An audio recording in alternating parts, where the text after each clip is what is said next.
자, 여러분 안녕하세요. 경제학장 박사입니다. 우리가 지금 화폐금융론이라는 큰 산을 넘고 있는데요. 오늘 배울 중앙은행의 독립성은 이 산의 정상에서 가장 중요한 이정표 같은 거예요. 현대 통화정책의 심장이라고 할 수 있죠. 아니 근데 정부가 통화정책이라는 이 막강한 힘을 왜 굳이 독립된 기구에 맡기려고 하는 걸까요? 오늘 그 깊고도 아주 중요한 이유를 같이 한번 파헤쳐보겠습니다. 본격적인 이야기에 들어가기 전에 이 질문부터 한번 던져볼게요. 정부가 국민들한테 물가 꼭 잡겠습니다 이렇게 약속을 하는데 왜 이걸 지키기가 그렇게 어려울까요? 정답은 바로 이거예요. 당장 눈앞에 선거 같은 이런 단기적인 정치적 이익이랑 우리 경제의 장기적인 건강함이 서로 줄다리기를 하기 때문입니다. 이 팽팽한 긴장관계가 바로 오늘 우리가 탐험할 주제의 출발점이에요. 좋아요. 그럼 본격적으로 한번 들어가 보죠. 우리가 맨날 중앙은행이 독립적이다, 뭐 이런 말을 하잖아요. 대체 그게 정확히 무슨 뜻일까요? 가장 기본적인 차이는 아주 명확합니다.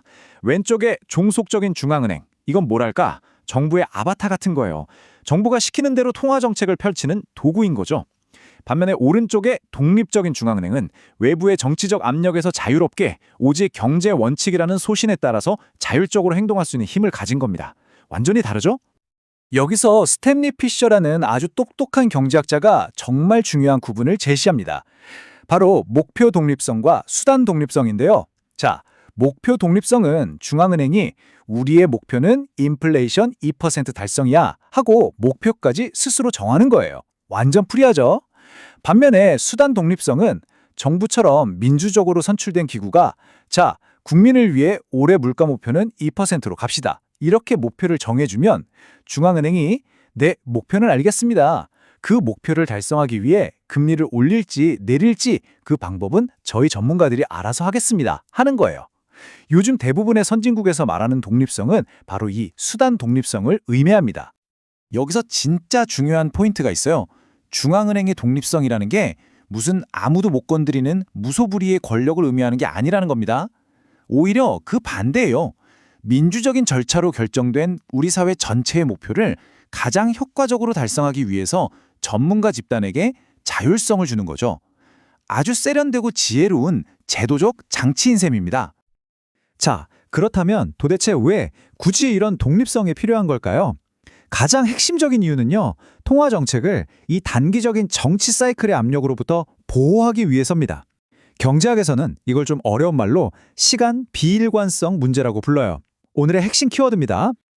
이 딜레마 한번 영화처럼 따라가 볼까요? 자, 정부가 외칩니다. 국민 여러분, 물가 반드시 잡겠습니다. 하면서 긴축 정책을 약속해요. 멋있죠? 근데 슬슬 선거가 다가오면 어떨까요? 갑자기 돈을 확 풀어서 경기를 좋게 만들고 싶은 아주 강렬한 유혹에 빠지게 됩니다. 아, 이러면 표 좀 얻을 텐데 하고 말이죠.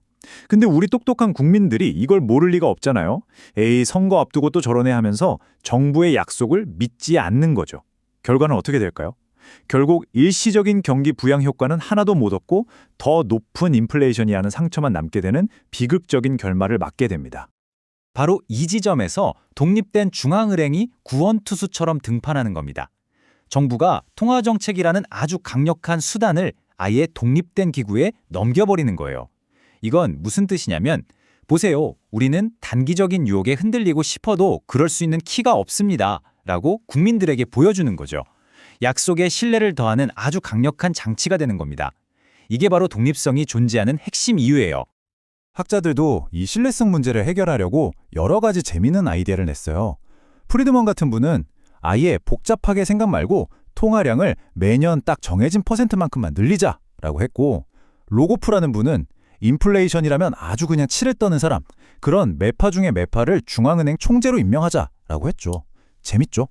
그리고 월시는 아예 정부랑 중앙은행이 계약을 맺어서 목표 못 지키면 월급 깎는다, 뭐 이런 식으로 페널티를 주는 방식을 제안했는데 이게 실제로 뉴질랜드가 도입한 제도랑 아주 비슷해요.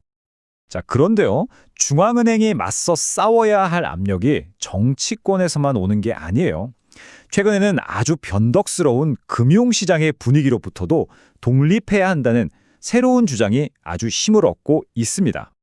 어떤 분들은 이렇게 생각할 수도 있어요. 아니 박쌤님, 그냥 똑똑한 시장이 하자는 대로 따르면 안 되나요? 하지만 앨런 블라인더 전 연준 부의장은 단호하게 아니요. 라고 말합니다. 왜냐하면 시장은 때때로 아주 비이성적이고 근시안적일 수 있기 때문이죠. 뭐 하나가 유행하면 우르르 몰려다니는 군집 행동에 휩쓸리고 묻지마 투자 같은 투기적 거품을 키우기도 하고요. 또 결정적으로 10년 뒤 경제는 관심 없고 당장 내일의 주가에만 목을 매는 그런 극도로 단기적인 시각에 매몰되는 경우가 너무 많다는 겁니다. 바로 이런 위험이 있는 거예요. 만약 중앙은행이 장기적인 안목은 내팽개치고 시장의 단기적인 기대에만 부응하려고 한다면 어떻게 될까요? 그건 통화정책이 사실상 사유화되어서 월가의 단기 트레이더들한테 넘어가는 거나 마찬가지입니다. 이거 정말 위험하겠죠? 그래서 중앙은행은 시장의 목소리를 듣되 휩쓸려서는 안 되는 겁니다. 자, 그리고 2008년 모든 것을 바꿔놓은 글로벌 금융위기가 터집니다. 이 사건은 중앙은행의 역할을 근본적으로 바꿔놓았고 독립성에 대한 아주 새로운 위협들을 만들어냈죠. 여기서 새로운 딜레마가 생겨요. 과거 중앙은행의 목표는 물가 안정 하나로 비교적 명확했잖아요. 그런데 이제는 금융 안정이라는 훨씬 더 복잡하고 정치적으로 민감한 임무가 추가된 거예요. 중앙은행의 업무 리스트가 갑자기 확 늘어난 거죠. 근데 문제는 이 두 목표를 다루는 정책 도구의 성격이 너무나도 다르다는 겁니다.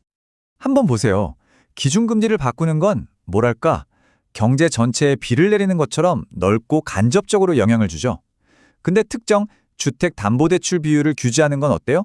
이건 레이저빔처럼 특정 대상을 직접 겨냥하는 거예요. 어떤 사람은 집을 살 수 있게 되고 다른 사람은 못 사게 되는 명확한 승자와 패자를 만들어냅니다. 이러니 당연히 부의 재분배 효과도 크고 정치적인 논란이 훨씬 더 커질 수밖에 없겠죠. 독립적으로 수행하기가 정말 어려워진 겁니다. 시간이 흐를수록 독립성에 대한 압박은 점점 더 거세집니다. 2008년 이후에는 임무 자체가 복잡해졌죠. 2010년대 이후로는 각국 정부 부채가 늘어나면서 중앙은행이 금리를 좀 낮게 유지해서 정부 빚 부담 좀 덜어달라는 재정 지배의 압력이 커졌고요. 최근에는 아예 고용 안정 같은 새로운 정치적 목표까지 중앙은행의 임무에 추가하라는 요구까지 나오고 있습니다. 정말 사방에서 압력이 들어오는 거죠. 자, 이제 거의 다 왔습니다. 그럼 이 복잡하고 어려운 얘기가 도대체 공부하는 여러분하고 무슨 상관이 있을까요? 이걸 여러분의 학습 여정과 한번 연결시켜보면서 마무리해보겠습니다. 결국 우리가 오늘 살펴본 이 모든 논의는 딱 한 가지 사실로 귀결되어 중앙은행의 독립성은 단기적인 유혹이라는 날카로운 창으로부터 우리 경제의 장기적인 건강이라는 심장을 지키는 뭐랄까 최후의 방패 같은 겁니다. 여러분, 화폐금융론 어렵죠? 네, 저도 알아요. 진짜 어렵습니다. 하지만 절대 포기하지 마세요. 이 힘든 과정을 넘어서면 여러분은 세상을 보는 새로운 눈, 남들이 보지 못하는 것을 꿰뚫어보는 아주 강력한 렌즈를 갖게 될 겁니다. 이 지식이 여러분의 무기가 되어줄 거예요. 여러분은 충분히 해낼 수 있습니다. 마지막으로 이 한 문장만은 꼭 가슴에 새겨주세요. 중앙은행의 독립성은 결국 우리 경제를 위한 장기적 관점을 끝까지 지켜내겠다는 우리 사회의 약속이라는 것을요. 자, 오늘 이야기는 여기까지입니다. 다들 정말 고생 많으셨어요.